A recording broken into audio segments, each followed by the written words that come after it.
Chicago, 2011. A cop is murdered. Police and prosecutors swear they have the trigger man. He swears he didn't do it.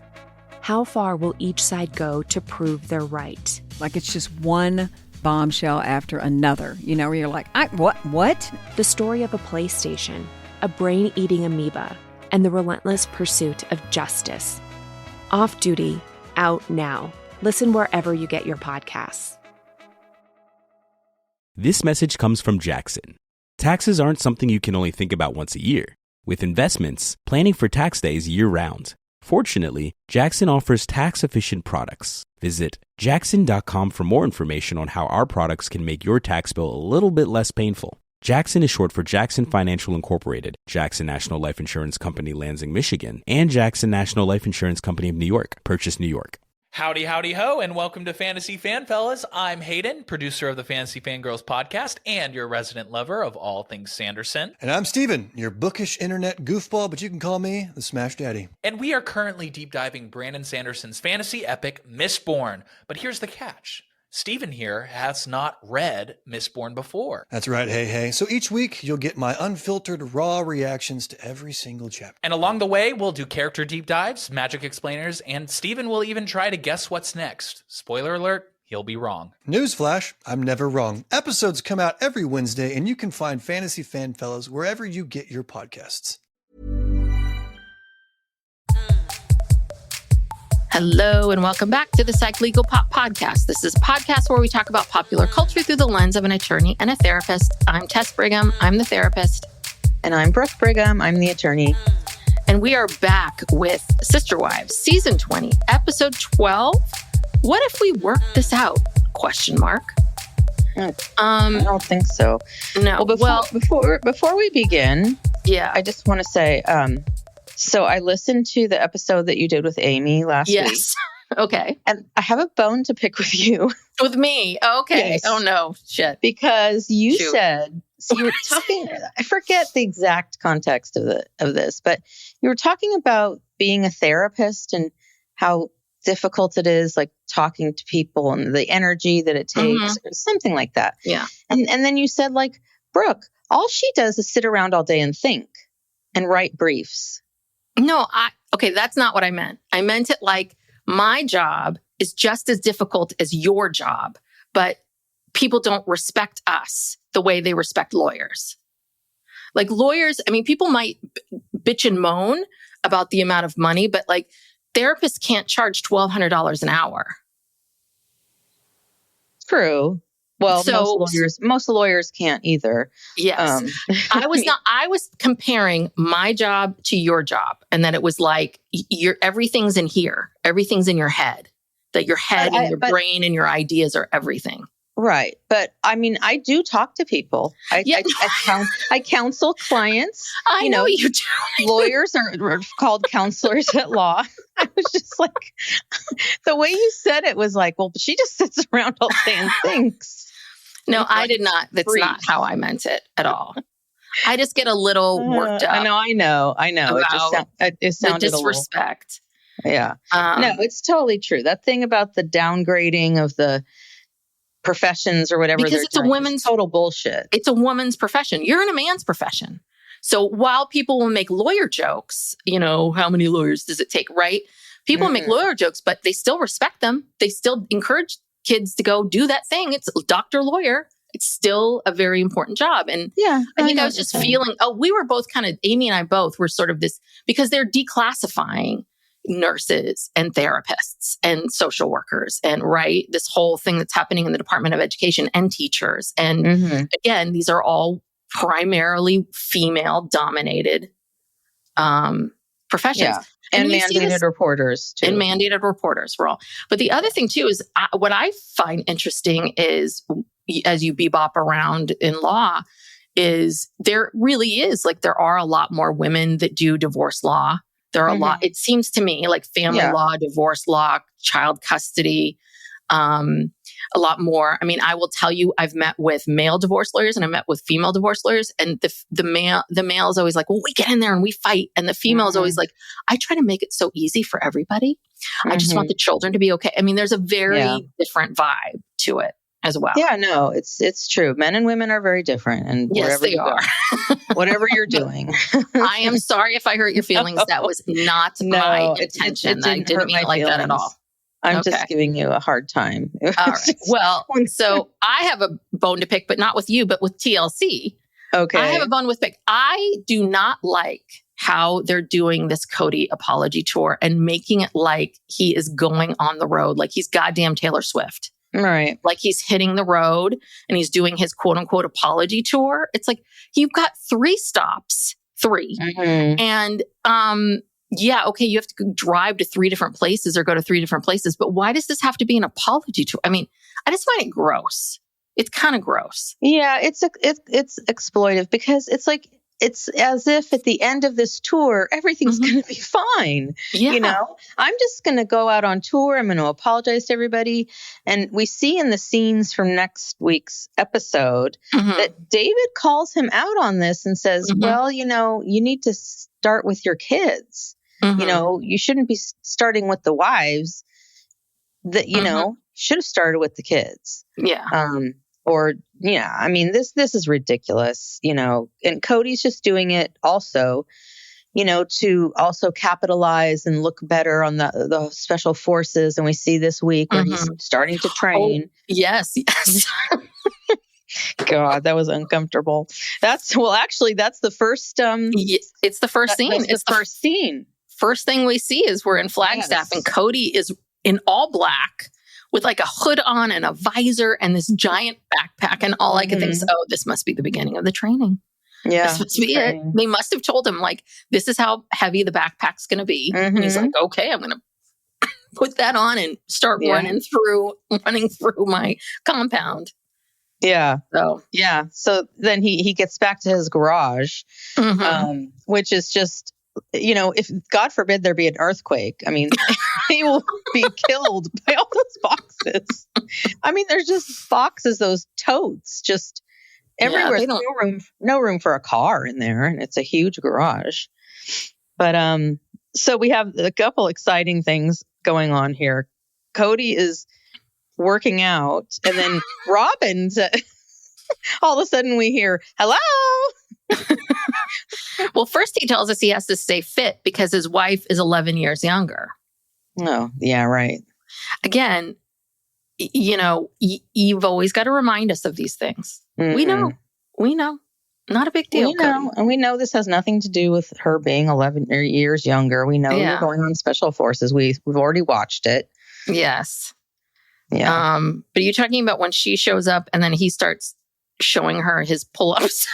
Oh, God. They have this like workout porn scene. Yes, I swear. I think this is one of their their role plays. Role plays into Sexy Time, which is when the kids are all at school. And it's like Kody pretends he's on special forces.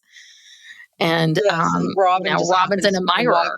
Yeah, yes. Robin just happens to walk in and catch him, doing pull-ups. And because, they're both so turned on by this. Like, he's just smiling the whole time, this goofy smile, and she's smiling and laughing. And it's like, what is going on here? Yeah. He's like, try to pick this up. She's like, oh, God, it's really heavy. I mean, seriously, it's porn. He loves to peacock. He just loves to peacock. He just does. Yes. And he's like, oh, you want to hug me? I'm all sweaty. And she's like, no, but I'll give you a sweaty kiss. Or something. It went on and on and on. Yeah. And it's very uncomfortable. Yes. And now we do have to take a break here to talk about something, or Robin's blouse of the week. Yes. No flowers, not floral. She's changed it up. Yes. Yep. She has on a more casual blouse. And it's actually more short sleeve than I think I've ever seen her in, because she always wears long sleeve or 3/4 sleeve. Yes. So I was like, ooh, she's showing some arm. Okay. Yeah. It's short sleeve with a little elastic around the bottom of the sleeve. And then it's kind of this pinkish mauve color. She really likes that mauve color, I've noticed.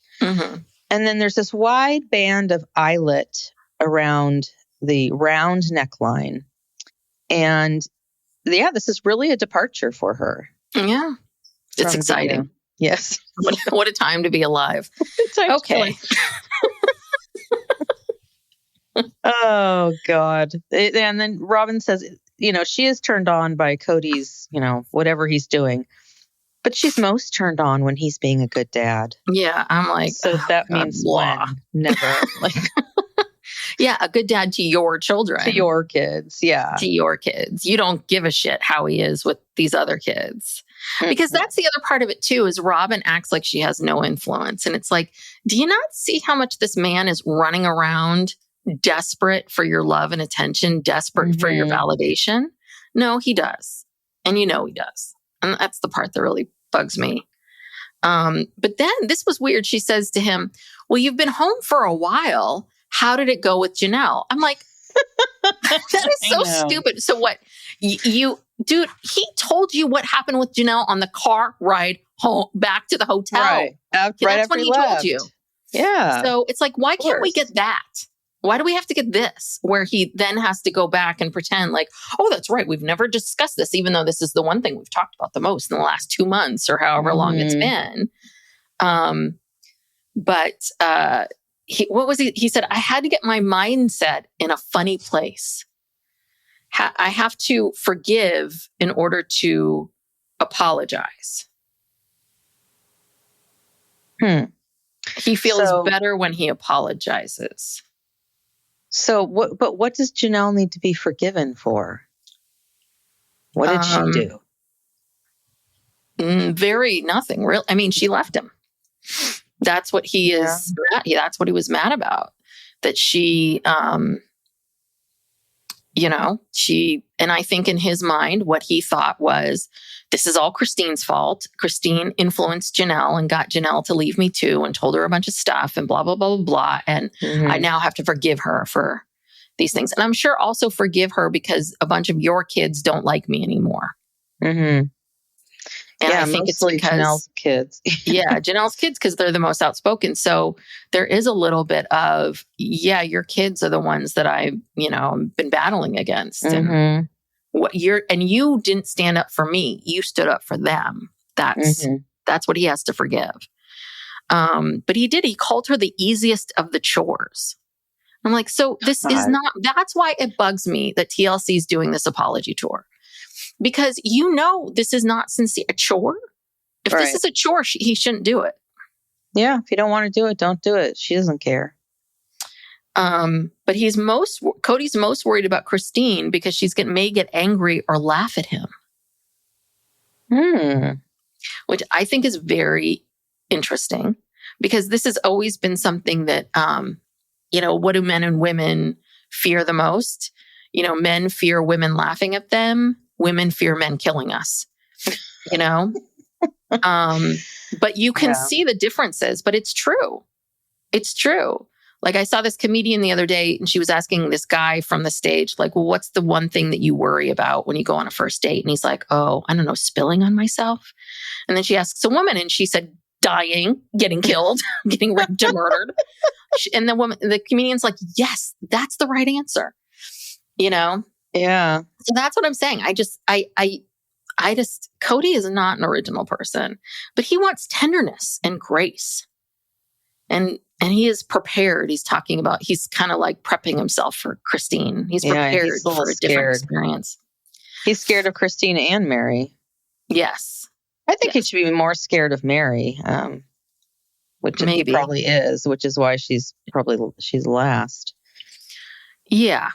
Yeah. I mean, but that was the order. I mean, Janelle never pushed you back on anything. What would be the difference? And I think that probably Christine has either yelled at you or laughed at you.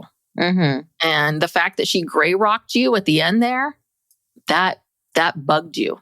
Because she was over you.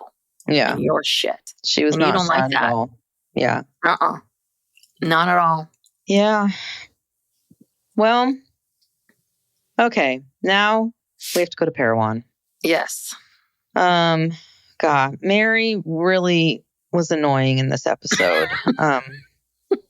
She's really overthinking this thing with Ron. Well, I feel like they're doing this to her because I feel like they're asking her 1,000,001 questions about him. Yeah. And she's having to answer them. But yeah, when he first gets there, it's kind of awkward. It is really awkward. Like side hug. Well, yeah. Had they seen each other before this weekend? Yeah. She said they had been gone out on some dates, and I bet you anything. So he must live in Salt Lake City. So my guess would be, or outside of Salt Lake City, my guess would be is either she went up to Salt Lake City a few times, or maybe they met halfway. Maybe it was one of those things. So I get the sense that they've spent time together and dated and all of that. But like, you guys haven't made out, or what's going on here? I mean, you guys are side hugging? Well, I don't know. I thought so when he got there, he said something like, or she said, "Are you tired?" or something like that. And he's like, "Yeah, a little bit." And she says, "Yeah, I only slept 4 hours." And I was like, "Why? Were they up late last night? Like, doing stuff?" Maybe. I don't know. Well, maybe that's how he got tired today. He got the shirt. Maybe that's, I was like, because he had to have seen her at some point to get that shirt. The shirt. Yes. So maybe she dropped it off by his hotel last night, or maybe he stayed at this inn. No, he drove over, or he pretended to drive over. Yeah. And I thought he said he'd never been to Parowan before. Yeah. That's why I said, I think, but they did mention they've been on dates. Yeah, she probably went to Salt Lake City. I don't know if there's really much in between Salt Lake City and Parowan. Yeah. So, yeah, she probably went there, stayed in a hotel. And then we see a bunch of pictures, because we see a series of pictures of the two of them, who I swear to God, every date they went on, they had to take 5 pictures. And at one point we see him with a Worthy Up sweatshirt. Oh, yeah, that was weird. They were both wearing Worthy Up sweatshirts. So they have obviously spent some time together. Yeah. For sure. Well, and then we meet Shawnee. Have we ever met her before?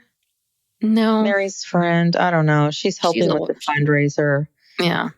They're getting everything ready, and it's the big day of the fundraiser for Jenn and her husband. Yeah. Which is very nice. It is very nice. And I don't know if it's here where they have this discussion about the eggs, about how they're going to do. No, that happens later. Maybe in the beginning. Well, the actual egg making was later, but there was a conversation before that. Right. That's right. They had to set this up for us. Yes, a very important conversation where Meri decided it would be easier or something to do fried eggs. Yes. Instead of a big batch of scrambled eggs. Put a pin in that.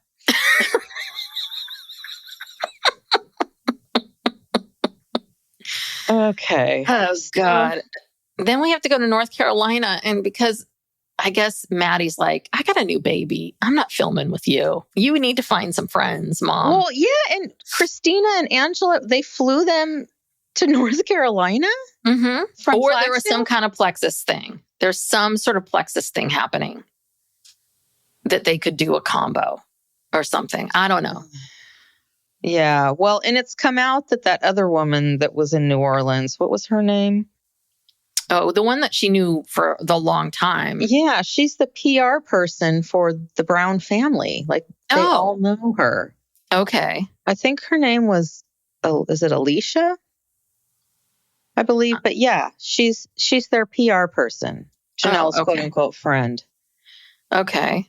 And then Christina and Angela are, because they just don't seem like her friends. Like, I just don't think that Janelle would seek these two women out. Yeah, it's not like they would meet at an event and have, what do they even have in common? Plexus, I think. Yeah, because... And a desire to keep a storyline going. Yes. You realize in these episodes, Janelle really doesn't have a lot going on. Or I think she was really... just so focused on working and her family. I don't know if she really had a lot of good female friendships. Probably not. Like, when would you have them? I mean, I think Meri had them because she only had one child and everyone banished her. So she, and Kody really didn't spend any time with her. But Kody was spending time with Janelle. Yeah. You know? Well, yeah, I'm done with these this group. I mean, we don't just let Janelle live her life, and Yeah. But I basically, guess she had to have someone to debrief with about the Kody thing. yeah. All I wrote down was like, Janelle has to break down her Kody meeting with these friends. Yeah. And she reiterated that she didn't want Robin to come, nor would Robin come. I don't think that. But I can understand Janelle being like, she's not coming with you, is she? Because I don't want to get an apology from her. Or I don't need this. I'm sure the producers told her. I'm sure Kody never contacted her. The producers set all of this up. And then Janelle does this kind of teaser thing where she says, at some point during this meeting, she thought, what if we work this out? But then that quickly went away. Yes. Her thought quickly went away because he didn't even ask about the kids. No, that they showed us. Well, I think one of them asked her, I think Christina or Angela, they asked her, did he ask about the kids? And she said no. Okay. Then I was wrong. Yeah. And so now the spiritual divorce is in the works. Yes. All right. So sorry, we jumped ahead a little bit. So we have to go back to Parowan, and now we're at Gear Up, which is Jenn's shop with her husband. And this is when Ron shows up. Mm-hmm. And that's what I was like, this is very awkward. They're talking about the weather. Psych Legal Pop will be back after these messages.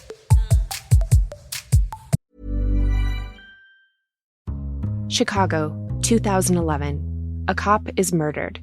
Police and prosecutors swear they have the trigger man. He swears he didn't do it.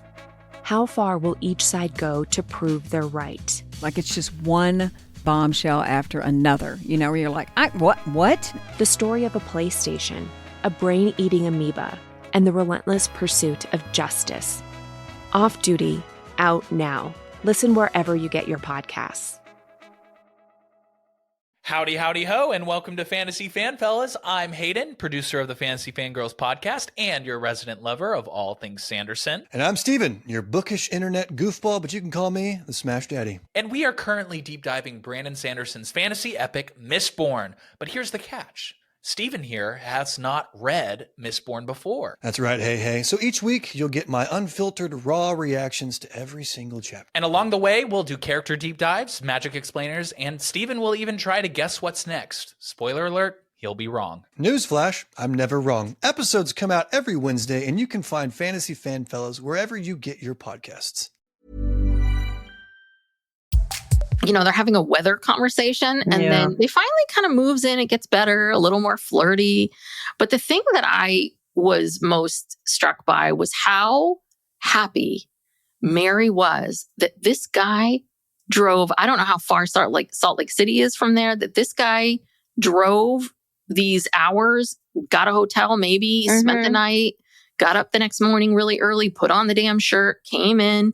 It's like she feels like, I matter to him. Yeah. And I think that's something that she has not felt in 30 plus years. Yeah.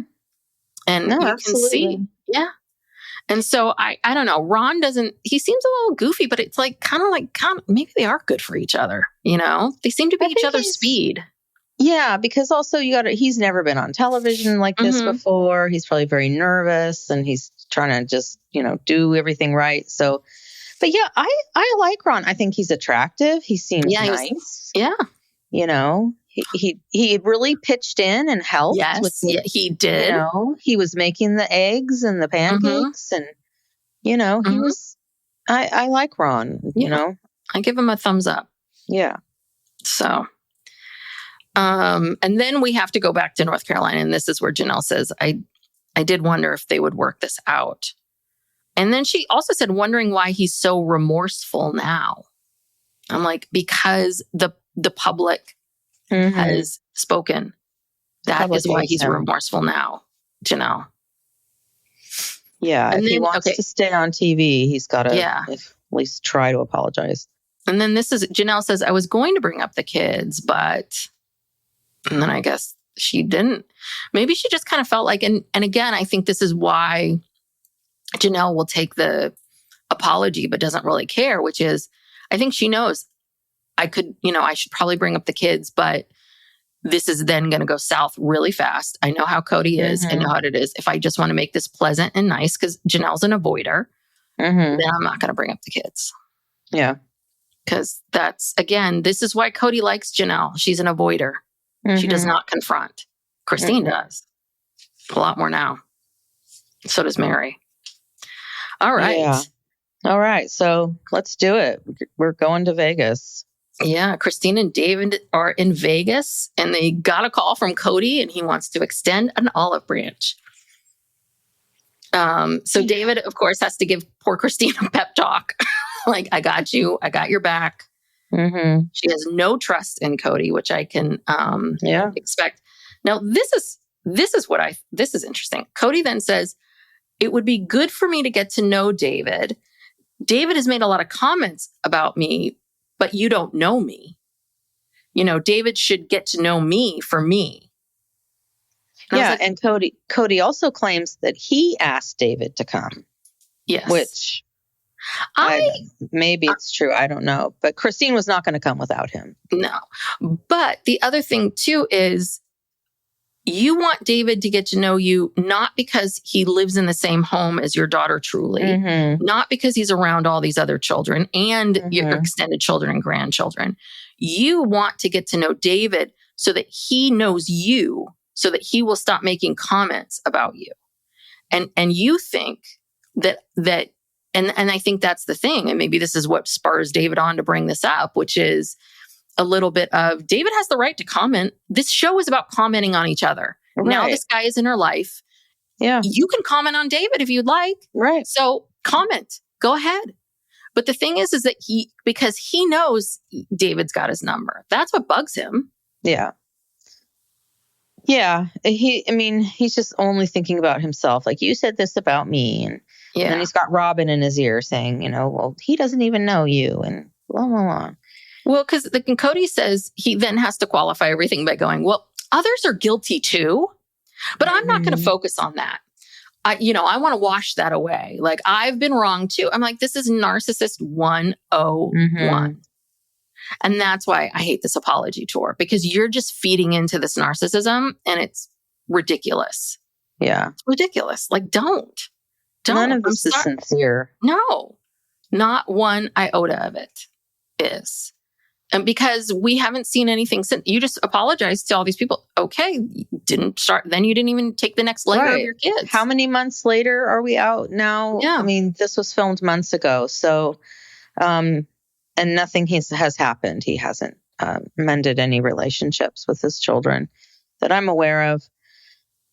But, so he FaceTimes Robin. She's got her glasses on. I've never seen her with glasses on. Cody's like, I'm in a cabana. Yeah, I'm in poolside. And notice there's what time are they filming this? There's absolutely not a single soul by the pool what or anywhere in this entire resort. I don't know. What hotel was? I kept looking. They showed the brand many times, and I'm like, no, not. It looked like an M, like a big M. And then I was like, okay, because at first I was like, oh, is that Aria? No, that's too short to be Aria. Like, no, is that this? This is some off. I think this is way off the strip. Way off the strip. Way off the strip place, which actually I am not criticizing, because being off the strip is nice. Yeah. It's actually nicer when you stay at a place that's off the strip that actually doesn't have a casino, and it's you don't wake up every morning ding ding ding ding ding ding ding ding. Yeah. But anyway, I kept trying to figure out, where is this place? But yeah. Yeah, nobody's there. Nobody's awake. It's probably 6 a.m. And yeah, so he, and then can't talk. Christine, I think it was Christine who was saying how Kody was once the kid's hero, and they show that clip of him with all the little kids playing with them. And it's like, well, yeah, it's real easy to please a toddler. They really don't need much, they just need you to, play and be silly and, take care of their needs.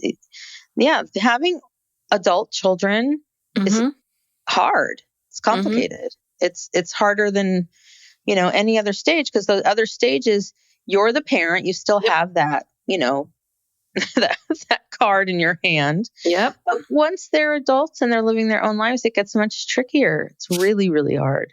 Yeah. So, No, it is. It's very hard. You go from being the CEO to a consultant. yeah.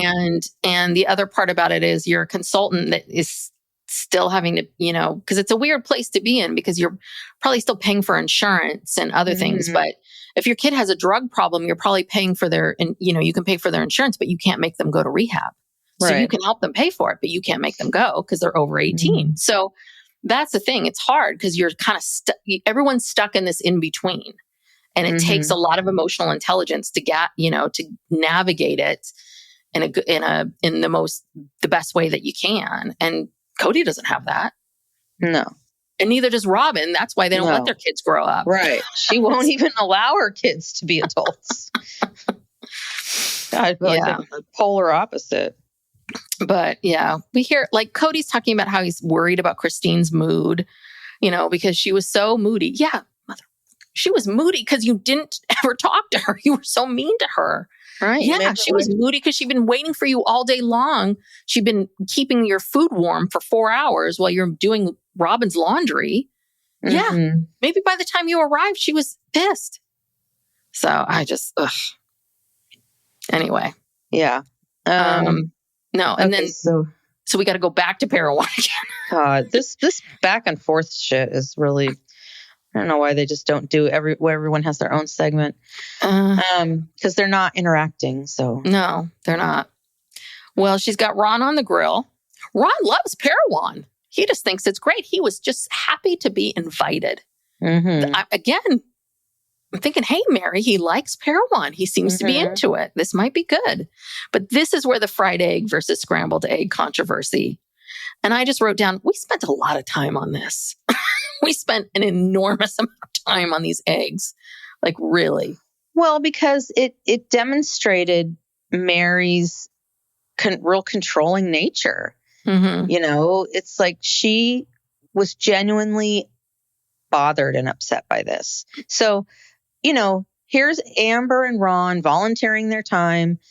Amber doesn't know the fried egg plan. And neither does Ron. Nobody told them. So, they're doing the best they can. And then Meri comes along and sees this and she's horrified, like truly horrified. And she's complaining about, there were some eggshells that got in there and, they were doing it wrong and it was supposed to be fried eggs and it's like, God, Meri, let it go. Yeah.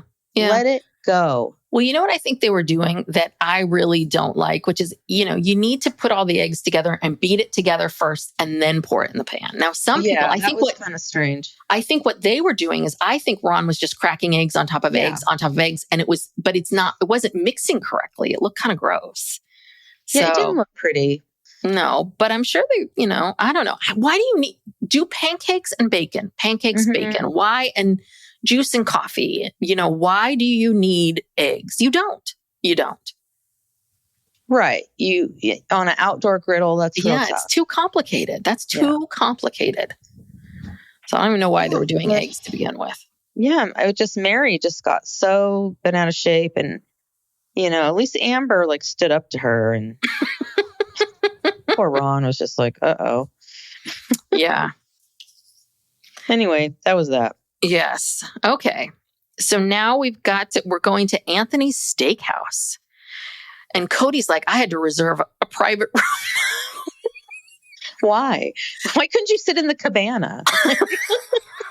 They have this huge private dining room. I mean, huge. To the point 50 people or something. To the point that where Christine was like, oh, how many people are coming to this thing? Like she starts to panic, which I don't blame her, but yeah, why do you need a private room? It didn't even look like anyone was even in the restaurant, but you are that scared. I mean, what are you scared of? You were fine being out in the exposed with Janelle in a small restaurant with other people in there. Yeah. Yeah. I also thought, so Kody walks in and, Christine gets up and hugs him, which I was shocked by. And then I think he hugged David too. I think, yeah. Because, the reality is that I think Christine's not happy with Kody, or I think there's things about him that she's pissed off, but she has no desire to, fight with him. Right. And I think she just was like, I'll be nice. I'll be pleasant. But we do get Kody puts on his apology blazer because every time he's apologizing, he has to put on a blazer. And then we get a flashback to the porch talk, but we don't get knife in the kidneys. We get the sacrifices to love you and the and you never tried to make it work with these people. Yeah. Okay. And then Christine and David immediately order a beer. Yeah. I was like, I'm with them. I wouldn't be surprised if they had a little something, which is what I would be doing at the bar near my Pre-gaming it. Pre-gaming it a little bit to kind of get through this. Yeah. So yeah. All right. Para one. But this actually was very nice and very sweet, which is, there was a segment in the beginning of the episode that we didn't mention, which was about, Jenn talking about how much she appreciates what they're doing, how nice this is, all of that. But yeah, it was so funny because I was looking around going, God, there's not a lot of people there. And Meri's like, we got a great turnout. I'm like, oh, okay. I didn't know that Parowan was that small, that you filling about 10 tables is pretty much a good chunk of the town.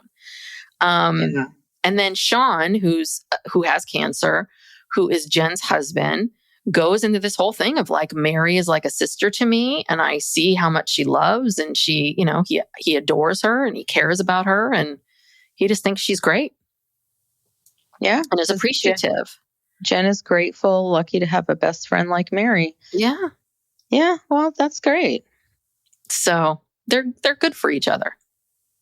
Yeah. And Jenn really, I don't know if Meri could have gotten through all that stuff with Kody without Jenn, because Jenn was the one who was like, stop, constantly bringing her down to earth and, telling her that she has to stick up for herself and don't accept this. And so, yeah, Jenn is the reason that Meri is. And she pepped her up. She made her feel worthy. She worthied her up, to be honest. Yeah. And but you need, that's what people, you don't need someone to kiss your ass, but that's the thing. You need to have parents that are going to tell you, great job, you're doing great. You got this, that's what people need in life. You got to hold them accountable, but yeah, you need someone who's going to say, you got this, you can do this. I see you. So, and I just don't think, it does not sound like Kody did that for her at all. Oh God, no. And then the other thing I was impressed by was Ron having to take all these pictures and like, take this picture. And I was like, okay, he seems to be like, okay, take this picture. I'll take this picture. Like, obviously he's shown us that he doesn't mind being on camera, that he doesn't have skeletons to hide, because we have not heard anything about Ron. Like nothing's come out about him. That Amos guy, that stuff came out very quickly. So, and he sees Meri as a very genuine person. I'm like, this is great. Yeah. I'd be psyched if Meri got married. I'd be pumped. Yeah. All right. So now we got to go back to Vegas for the final time. Yeah. So Kody says, suck those beers down because I have some fun stuff to share with you. God, what an opening line. I mean, what? Yeah. Anyway, he says he apologizes with all of his heart for how it all went down, his anger, the struggles, and he acknowledges the good times. Okay. Which I thought was very nice. And then he says this, and I don't know if I think he says this to her directly or he says this in an interview. He says, if I apologize, it will help you get to a place of healing. Yeah, as if she needs that. He thinks that Christine can't move on until he apologizes. And it's like, motherfucker, she's fucking someone else before this meeting. She was fucking him. You dumbass. Yeah. What do you think? She's been over you for like 3 years. No, way over you. Yeah. I mean, like, she's been over you for a good 10, I think. It just took her another 7 to like get out. Yeah, I love that. I I don't even know what to say about that. It's so Just ridiculous. She can, Like, you watch she can the heal. show, Cody? Yeah. Yeah. Have you been watching the show? All Mhm. their making out and all of He's telling her how sexy she is. He's Yes. like all over her. I mean, I you know. you're lucky they're not making out right now, Cody. They're doing that to just be respectful for you. Yeah. So, I mean, talk about just, and that's the other thing too.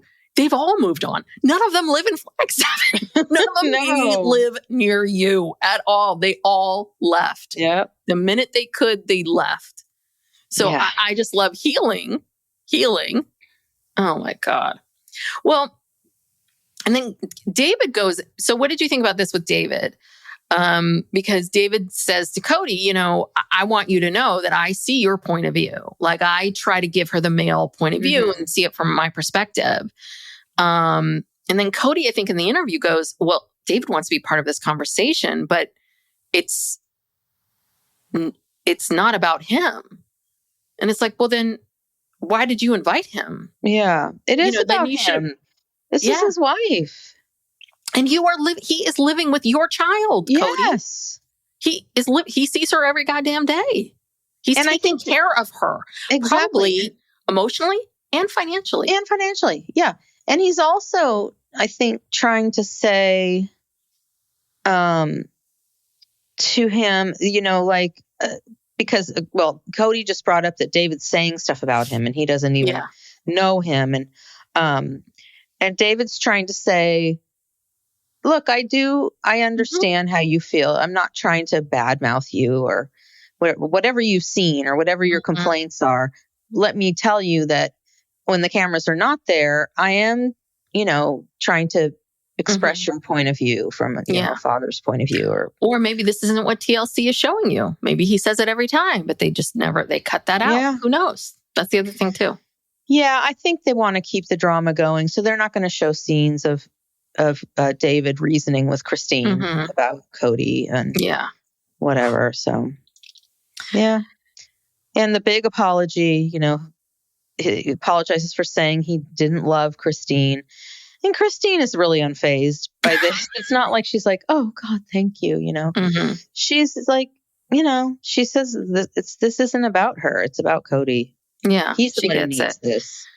And then what's interesting is that Kody thinks that going to Christine, that what will solve her problems is knowing that he loved you. Right. I think Christine has gotten to a point now where she's like, I think I really liked, maybe loved the man that I first met and fell in love with, but maybe I don't even know who this person is. So it's a little bit like, that's fine. The person that you are today, I don't want you to love me. I don't need you to love me. You're gross. Like, go. I've got the love that I want. But it's just his ego. It's like, that's why the apology tour drives me nuts. Because I just feel like they're feeding into his ego. And it's like, no, this isn't solving anything. Yeah. This is just, it's creating content for the show. And it's, and it's keeping the drama alive. Yeah. Yeah. So yeah, that was it. They didn't give us the meat. Super dramatic. Yeah. It was just kind of like, oh, okay. But you always write down what's happening next week, because I think next week's going to be a bit more dramatic.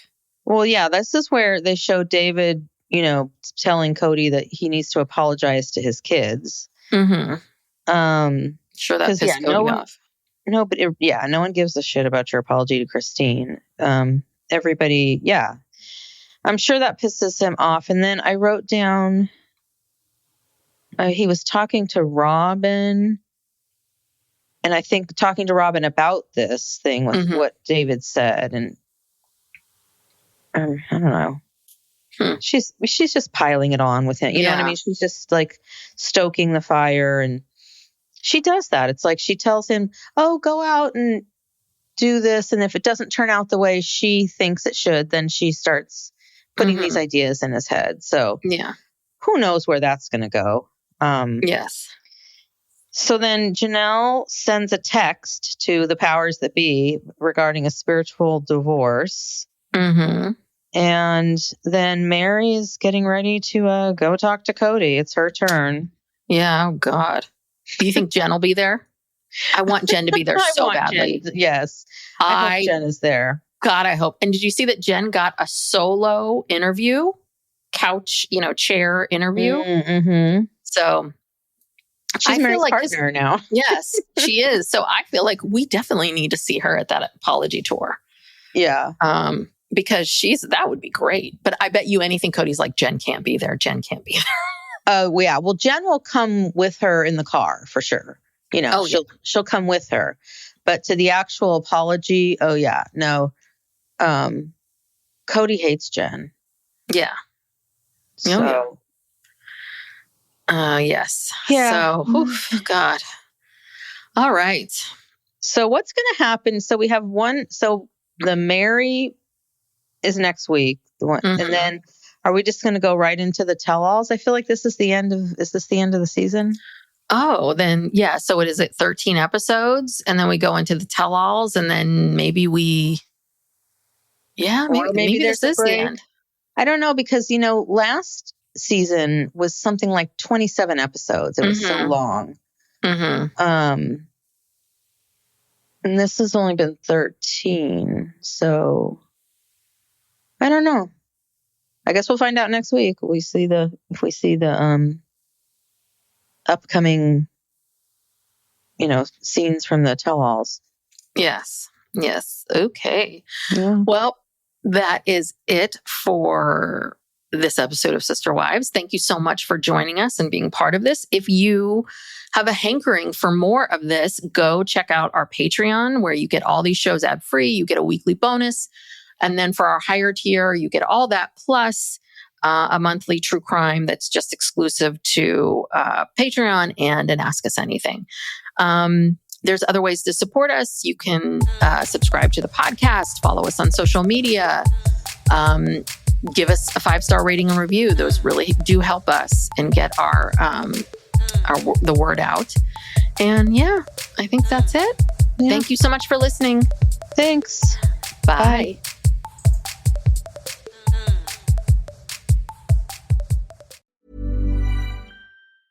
This message comes from Jackson. Taxes aren't something you can only think about once a year. With investments, planning for tax day is year-round. Fortunately, Jackson offers tax-efficient products. Visit jackson.com for more information on how our products can make your tax bill a little bit less painful. Jackson is short for Jackson Financial Incorporated, Jackson National Life Insurance Company, Lansing, Michigan, and Jackson National Life Insurance Company of New York, Purchase, New York.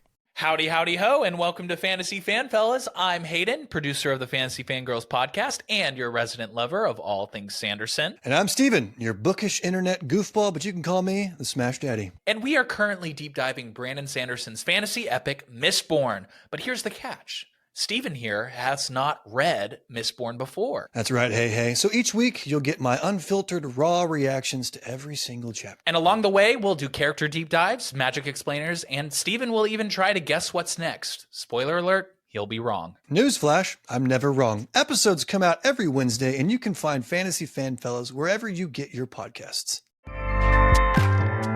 Acast powers the world's best podcasts. Here's a show that we recommend. Hey, it's Christy. And I'm Kelly.